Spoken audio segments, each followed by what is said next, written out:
In this class we're going to talk about absorption costing.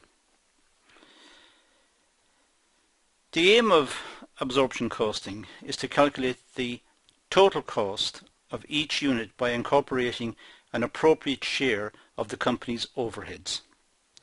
So absorption costing is about allocating the overheads. This is done by identifying cost centers. These may be departments of the company with a departmental head responsible for the performance of the cost center. So there may be a cost center and the overheads have to be allocated across that. So allocate the cost to the cost centers. Clearly, if an invoice is for something which is used exclusively by one cost center, then that cost center will pay for it. But if it's an invoice for something that cuts across the whole organization and different cost centers, then that invoice must be broken up according to what proportion of the expenditure is used in each cost center. So each one should pay its fair share.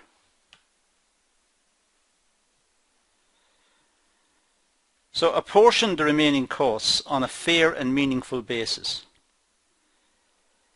For example, you could use floor area to allocate the rent.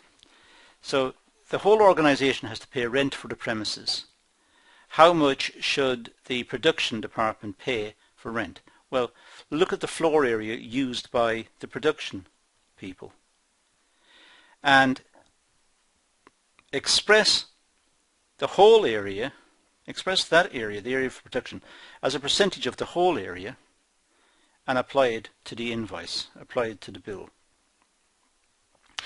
Or you could look at the number of employees for a canteen cost. So there, you have to look for some meaningful basis, some reasonable basis for allocating up to the different cost centers.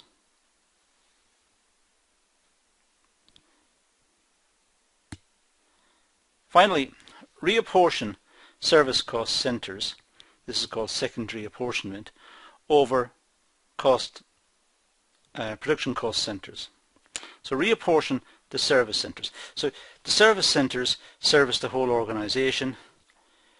Reapportion that, again on some meaningful basis, to all of the production centers, so that the cost of the product being produced within that production center is accurately reflecting the overheads as well as the immediate costs, the cost of the raw materials, the labor, the energy it uses, as well as all of that, it bears a burden for the canteen cost, or for the rent, or for the maintenance of the whole building.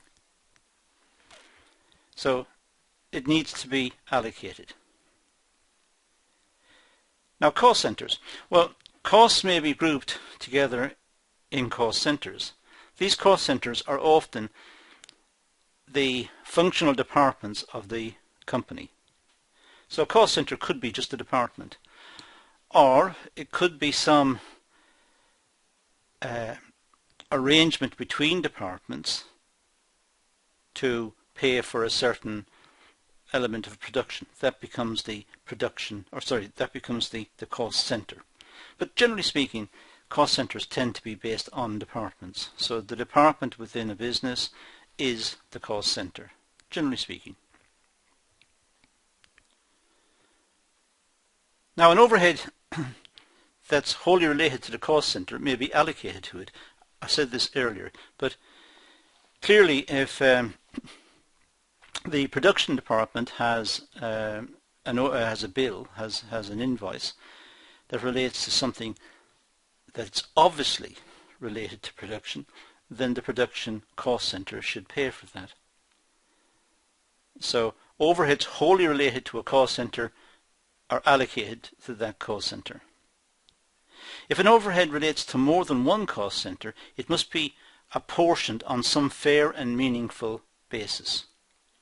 So if an overhead relates to two or more cost centres, then it must be broken up so that each cost centre shoulders the burden accurately and fairly.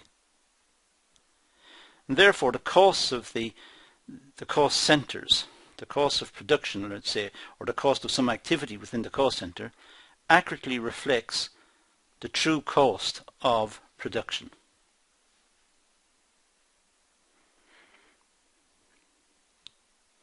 The choice of basis varies from cost to cost. For example, floor area.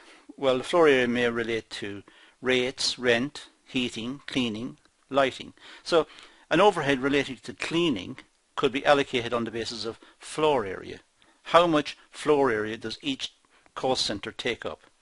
What is the proportion of the floor area taken up by a cost centre as a proportion of the total area of the building?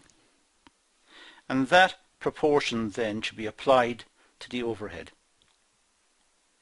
So floor area tends to go with rates, rent, heating, cleaning, lighting.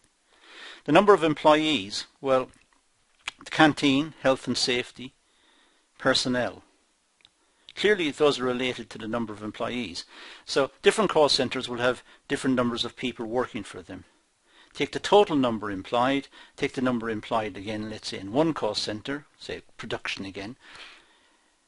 That number divided by the total number of employees gives you a proportion. Apply that proportion to the overhead and it gives you some apportionment. It gives you some way of allocating the overhead according to the number of employees. We'll see how this works in a little table later on. The value of plant and machinery, well, the value of the plant and machinery could relate to depreciation and insurance. Those would be overheads that could be allocated in that way.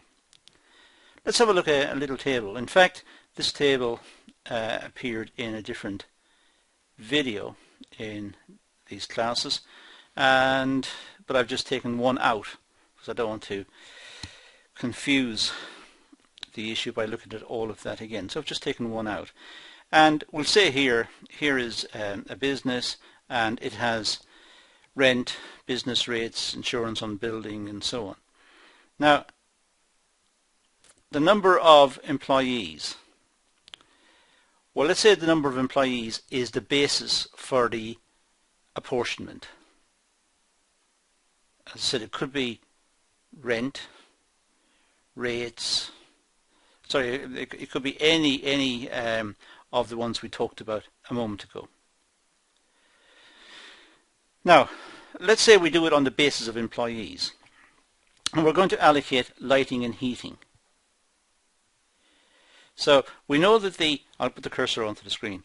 We know that the total overhead here is 400. And we know that there are 1,420 employees. So for the finishing department, the finishing department has got 200 employees. The stores has got 20, assembly's got 800, and so on. So the finishing department has got 200. So 200 divided by 1,420 is 0.14 down here.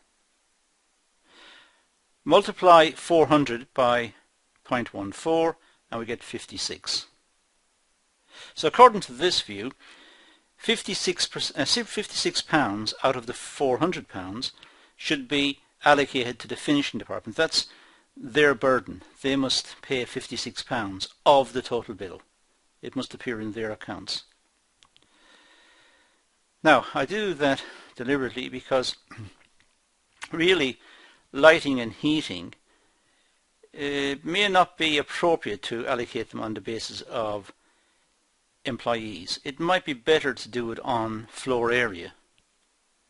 In other words, the basis for the apportionment here, the number of employees, may not be correct.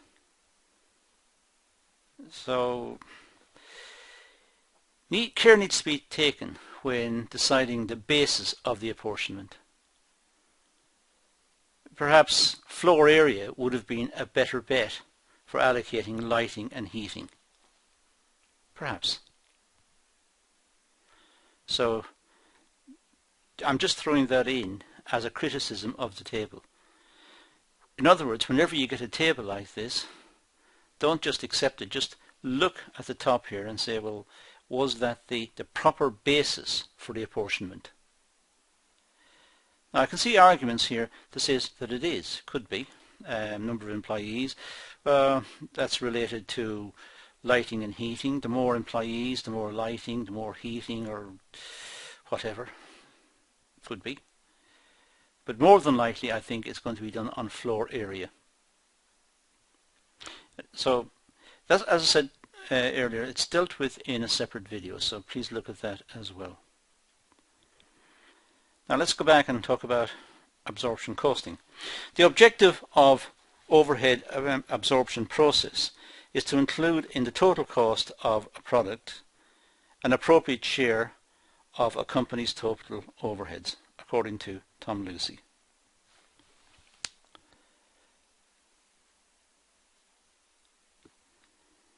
Overhead costs are indirect costs, fixed, which do not change despite the level of activity. So overhead costs are fixed costs. They have to be met irrespective of the level of output. They do not vary with the level of output. Absorption costing is used to absorb overhead costs into product unit costs. This is done by using an overhead absorption rate. Overhead absorption rate, OAR. To calculate the overhead absorption by a product, it is necessary to establish the OAR, the overhead absorption rate. This is done by dividing the total overhead attributed to a given cost center by the productive capacity used in making the product. In other words, the OAR is equal to the budgeted overhead divided by the budgeted activity level. Now, that gives us some understanding of the rate at which the overhead is absorbed.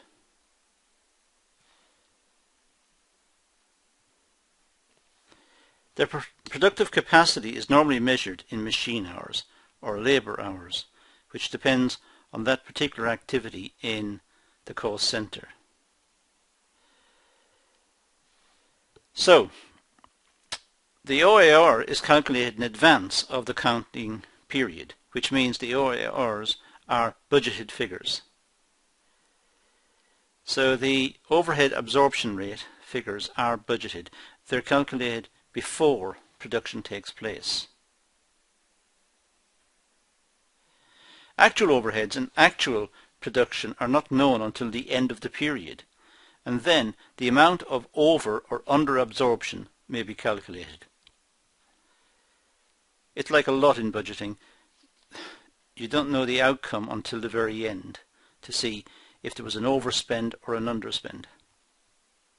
Likewise, if the absorption rate was too much or too little. Absorption costing. Well, a company must calculate its selling prices for its products that allows it to recover its total overheads. In order to do this, an absorption cost of the product must be applied. In other words, we have direct labour, clearly that's used to make the product, direct materials made from raw materials and semi-finished goods, direct expenses, whatever the direct expenses are, depends on the nature of the product, plus the overheads of the business, the rent, the rates, the utilities, all of the overheads, and those are apportioned so that the absorption cost of the product is then worked out. In other words, the selling price is based on a cost, a unit cost, which reflects not just the direct inputs, the direct costs, but also the overheads. Under an over-absorption of overheads, well, I mentioned this earlier. Predetermined overhead absorption rates. Well, overhead absorption rates are predetermined, i.e. they are calculated in advance of the period in which they will be used, so that managers have an overhead rate permanently available, which they can use in production costing, price quotations, and so on. So absorption rates are calculated in advance. They're allocated in advance. So they're really just budgeted figures. And they're used by managers to calculate the production costs, and hence they're used for pricing purposes. But they are budgeted, so there may be too much or too little. In other words, the production costs may be overcalculated or undercalculated, and hence the price may be overstated or understated.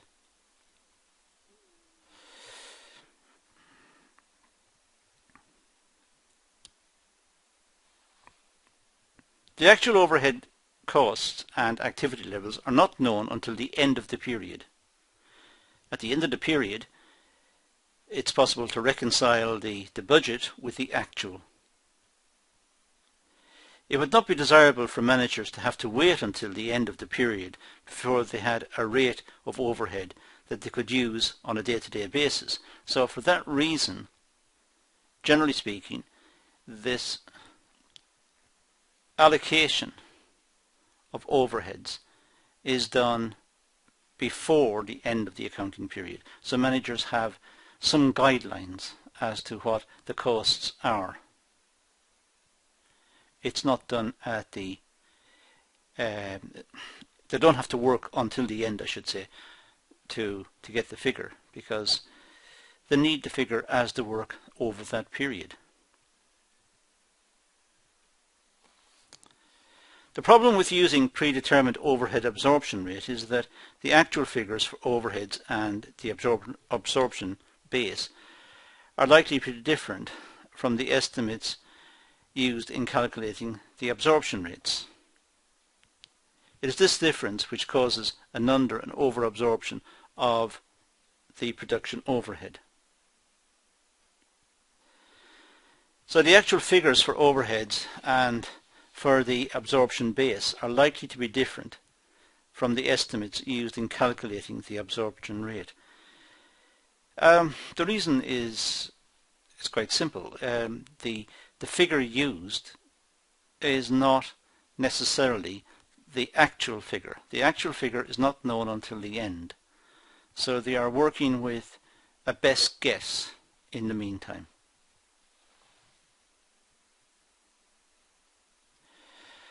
Under absorption takes place when the total amount of the overhead recovered is less than the actual overheads incurred in the period. That's fairly straightforward. If the amount recovered is less than the actual overheads incurred in the period, there's under absorption. The full overheads were not absorbed. Over absorption happens when the total overheads that are absorbed is more than the actual level of overheads. Sometimes the allocated figure that managers have to work with was too much. It was overcalculated. And so some adjustment has to take place at the end of the period. Over and under absorption of overheads. Well, there are many reasons why under and over absorption occurs. And here's a list of just 5. There could be errors in calculating the overheads. Well, that's possible. So the overheads are not properly calculated in the first place. If the method of production changes, this will have an immediate effect on the overhead. If it's a production system and the method of production is changed halfway through the accounting period, then the overhead will be affected. There could be a decrease in overhead due to environmental factors. Perhaps the company is becoming more environmentally friendly, or there could be a change in overheads due to outside influences, not necessarily related to the physical environment outside. It could be that the government changes the tax rate on something, reduces the tax rate, so that the overhead should be changed in the middle of the accounting period. The valuation of work in progress, WIP, may occur in the wrong process. So work in progress, the valuation of the work in progress may complicate the final article. For example, if costs were allocated to work in progress, if overheads were allocated to work in progress, and that allocation was not correct, and then the work in progress was allocated to the final product, then they are carrying in errors in the calculation. So it depends really on the scale of the business whether this is a big issue or not. If it's a small business, it may not be that much of a problem. It could be corrected very easily, perhaps. There could be unexpected changes in production output. If all the costs were worked out on the basis of a certain flow of production, the flow of production was to change, then unit costs may change accordingly, and the allocation of the overhead may be affected. So there are many issues, but to be perfectly blunt, it really depends on the nature of the product and the nature of the business, and many of these may not be that important in some businesses. There are some recent developments in absorption costing. Historically, the most common method of absorbing production overheads has been based on direct labour hours. This is because production tended to be labour intensive in the past, and the mechanisms existed to record the labour hours attributable to particular unit costs. So in the past, labour hours were a benchmark. There was an underlying assumption that all labour hours were the same and that people worked equally hard throughout the organisation, and there were issues about different people doing different jobs, and it was all glossed over. But historically, that was one of the bases for allocating. There are recent developments in absorption cost methods. Modern production methods tend to be more mechanized.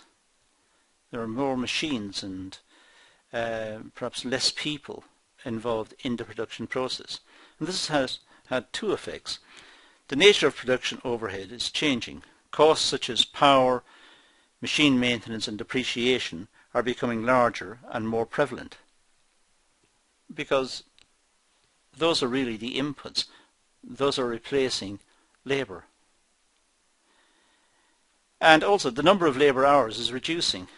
This leads to very high figures for hourly absorption rates based on direct labour, because there is less labour, so it means that the divisor is much smaller, leading to a bigger allocation. So with the change in modern production towards mechanization, changes have to be made in the way absorption costing is done. I think what we need from this class is a greater understanding of how absorption is done and the basis upon which it's done, and what are the upsides and the downsides of absorption costing. A last point on the mechanism. Well, to use machine hours as an absorption base can help to overcome this problem, the problem of it being too big because there are fewer workers if we were using labour hours as the basis. since machine hours are more likely to reflect the incidence of machine-based overheads. However, modern management accounting systems which use absorption costing have gone further than this, and a technique called activity-based costing has been developed.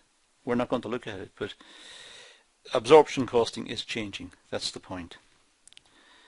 So what we need, as I said earlier, what we need is the basis for the allocation and how the overhead is split between the cost centres.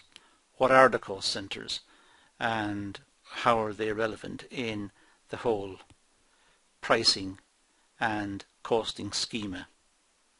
And what is absorption costing and what are its up and downsides? And these more modern debates about the problems of over and under, useful, but I think in many businesses they can compensate for this. Particularly smaller business, they can compensate, they can adjust quite quickly to changes once they know about them.